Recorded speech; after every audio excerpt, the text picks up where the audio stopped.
আর যাকে ফিল করবা তাকে বিয়ে করবা, ঠিক কিনা? ভালো না বাসলে বিয়ে করা যাবে? কথা বলেন না কেন? বিষ্ণু ইসলাম বলেছেন, যে যাকে বিয়ে করবে সেজন্য তার এমন কিছু দেখে নেয় যেটা দেখার ফলে তার প্রতি তার ভালোবাসা সৃষ্টি হয়। এটা সুন্নাত। হয়তো আপনি মেয়েটার কথা বলার স্টাইল দেখলেন, কিভাবে হাঁটে, তার চাহনি, তার হাসি, এগুলো দেখে তার প্রতি আপনার একটা ভালোবাসা হৃদয়ে জন্মায় দিবে কে? ভালোবাসা না জন্মালে বিয়ে করতে পারবেন? কথা বলেন না কেন? আব্বা আম্মা একটা ধরে নিয়ে আসছে, তারপরে কবুল বলা যাবে? এগুলোর জন্য এদেশে ডিভোর্সের রেট বাড়তেছে। ছেলে মেয়েদেরকে ওপেনলি একে অপরের সাথে দেখা করার সুযোগ করে দেয় না। বিয়ের আগে মুরব্বীদের সুপারভিশনে কথা বলা, দেখার সুযোগ করে দিবেন। যখন পূর্ণাঙ্গ ভাবে দেখা দেখি হয়ে যাবে, আল্লাহর উপর তাওয়াক্কুল করে কবুল বলে ফেলতে হবে, ঠিক কিনা? মেয়ের ব্যাপারে ছেলে জানবে, ছেলের ব্যাপারে মেয়ে জানবে, মেয়ের ফ্যামিলির ব্যাপারে জানবে, মেয়ের পুরো ব্যাকগ্রাউন্ডের ব্যাপারে জেনে শুনে তারপরে বিয়ে করার দরকার আছে না নাই? Because you are not choosing your life partner only, at the same time you are choosing the mother of your upcoming sons and daughters. যখন তুমি বিয়ে করতেছো, তুমি তোমার বউ তালাশ করতেছো না, একই সময়ে তুমি তোমার ভবিষ্যৎ প্রজন্ম, তোমার ছেলে মেয়েদের মাও খুঁজতেছো, তাই না? এজন্য খুবই সাবধান, বুঝে শুনে খুঁজতে হবে। মেয়ের ক্ষেত্রে কি দেখতে হবে? বিষ্ণু বললেন, তুনকাহুল মারআতু লিআরবা, চারটা জিনিস দেখে নারীদেরকে বিয়ে করা হয়। কয়টা?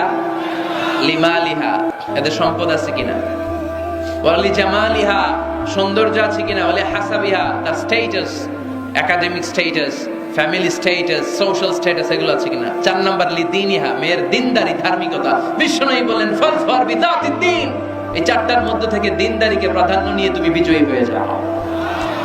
এজন্য যুবক ভাইয়েরা, শুধু সৌন্দর্য দেখো না। আজকের সৌন্দর্য 3 বছর পরে, 4 বছর পরে খুঁজে পাওয়া যাবে না, কিন্তু মেয়েটা যদি ধার্মিক হয়, ভদ্র হয়, নেককার হয়, তার পেটের ভেতর থেকে জন্ম নেবে বড় বড় আল্লাহর ওলি। এজন্য দিনদারি দেখতে হবে। আর ছেলের ক্ষেত্রে দেখতে হবে 3টা। কয়টা? মেয়ের ক্ষেত্রে আমরা কয়টা দেখলাম? 4টা। এর মধ্যে বেশি গুরুত্ব দিতে হবে কোনটা? দিনদারি।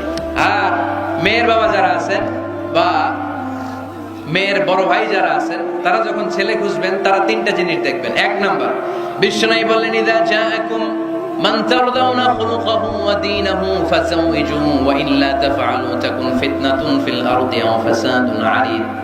এমন কোন ছেলে যদি তোমার কাছে প্রস্তাব নিয়ে আসে, যেই ছেলের মধ্যে তুমি 2টা জিনিস দেখবা, তার চরিত্র ভালো, তার দিনদারিও ভালো, তার কাছে বিয়ে দিয়ে দাও। 3টা জিনিস লাগবে ছেলের ক্ষেত্রে। এর মধ্যে এক হাদিসে 2টা পাওয়া যায়। এক হচ্ছে খুলুক, ভালো আচরণ। দেখতে হবে ছেলেটা গাঞ্জা টানে কিনা, ঠিক কিনা?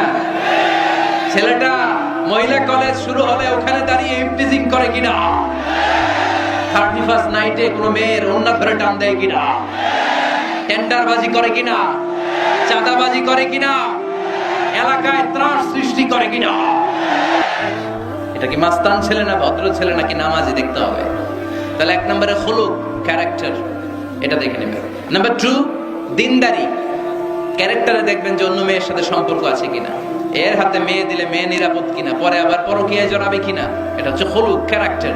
2 নম্বরে দিনদারি, মসজিদে যায় কিনা। মসজিদের সাথে যদি সম্পর্ক থাকে, এর কাছে আমাদের মেয়েদেরকে তুলে দেওয়া যাবে না, চিল্লায় বলেন ঠিক কিনা। 3 নম্বর যেটা দেখতে হবে, মেয়েটা ছেলেটারে পছন্দ করে কিনা। এটা দেখেন আপনারা? দেখে না? না, এটা করা যাবে না। জোর করে মেয়েকে বিয়ে দেওয়া যাবে? বিশ্বনবী